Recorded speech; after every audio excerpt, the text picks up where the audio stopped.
Okay, so there's some more happening now because of the interview that Jim Jones did when he was up here at the Breakfast Club. Cameron has actually responded to Jim Jones. Now, Jim Jones talked about a couple things. He talked about wanting to fight Kim for $10 million, and then he also talked about the Versus situation with Kim and the rest of Dipset. Let's take a listen to Jim Jones on Versus. I need triple what I had last time, the way we put that Versus on fire, too. We had that thing looking like a championship game. Yeah, Swiss, holla at me, and you backdoored me, gave that man some business that you ain't give all of us. You definitely got to give me triple, Swiss, and you got to give me some real business this time. I wanted the bag, you heard? But we got the bag, but boy still went backdoor. Like, yo, for me to do the Verses, you got to give me part of this business. That had nothing to do with us, you heard? But he would say, that's me being a businessman. Nah, that's you being a sucker doing backdoor shit. When you went to Kim about that, he said that, like, it's just me being a businessman? No, Swiss told me. I had to tell Swiss I know what was going on, Jack. Call Swiss on the line, he'll tell you. I did bad. How did you find out about it then? Because I found out about a lot. So Kim has responded. He responded two ways. He posted to Instagram. He posted some text messages between him and Jim. And the text message basically are, to sum it up, it's Jim saying that, you know, Versus was on his bucket list and that essentially he would do it for free just to touch the stage because it does so much for the artist that touch the stage, right? So Kim's caption says, I don't pay half of the stuff that people say no mind, but you know I keep the files. You wanted to do Versus for free. So if you made $1, be happy. Talking about it was on your bucket list. Stop trying to rewrite history. Now you got a Lost in the Garden in the Barclays with the laughing emojis.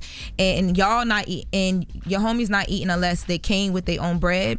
The boy Sugar Dugger got more money than you, and let's bet 10 M's on that. Go get Handsome a car and a crib in Jersey or something. I'm done for now. So then, It Is What It Is aired this morning. This actually aired about, I would say, like 20, 30 minutes ago. And Kim indirectly, or kind of directly, but just doesn't say Jim's name, throw some more shots their way. Let's take a listen to that.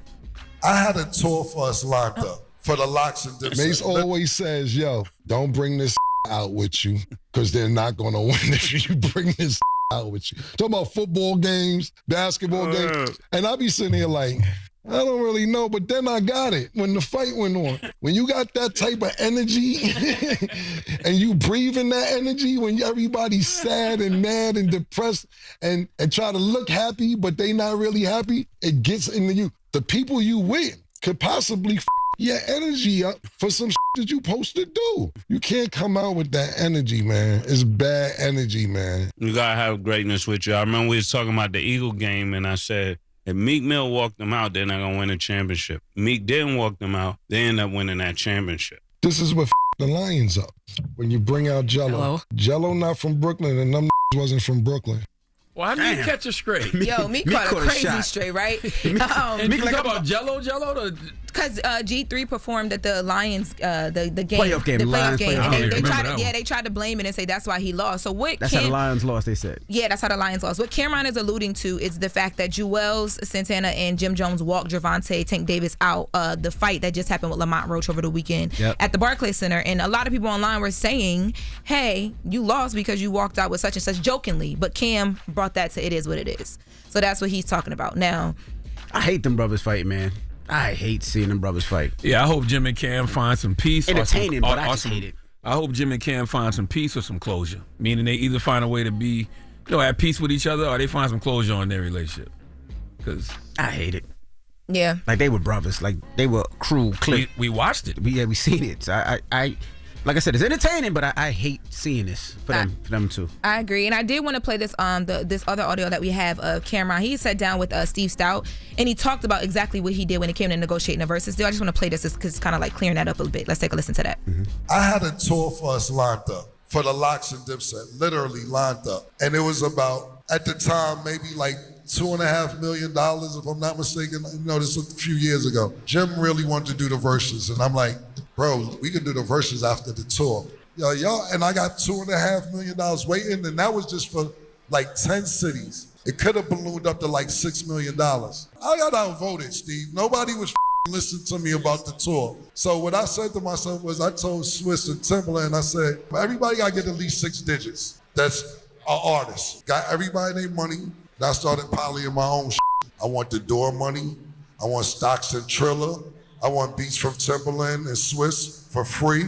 I want percentage of the views that's gonna go on. And I got all that too.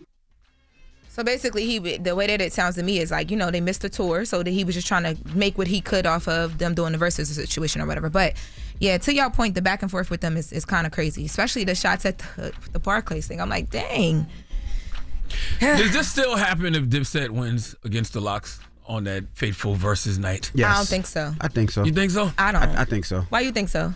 I don't think they were seeing eye to eye even during that night. But you realize I think they did it because the versus story has a lot to do with all of this. You do realize that. Like Yeah. we played 3 clips just now, and 2 of them were about versus. But this happened before that. They weren't seeing eye to eye before versus. But Yeah. I feel like something else happened that night that really set it off forever. We talked about that in the interview too. I asked him like, "Yo, it seems like y'all are at least cordial publicly before the verses a little bit. Then verses happened, and it was like shots is just everywhere coming from each side." Well, Jim also said that in our conversation. He said, and I'm paraphrasing here, he was like, he can't get over getting booed at the Garden. That Cameron couldn't get over that. Yeah.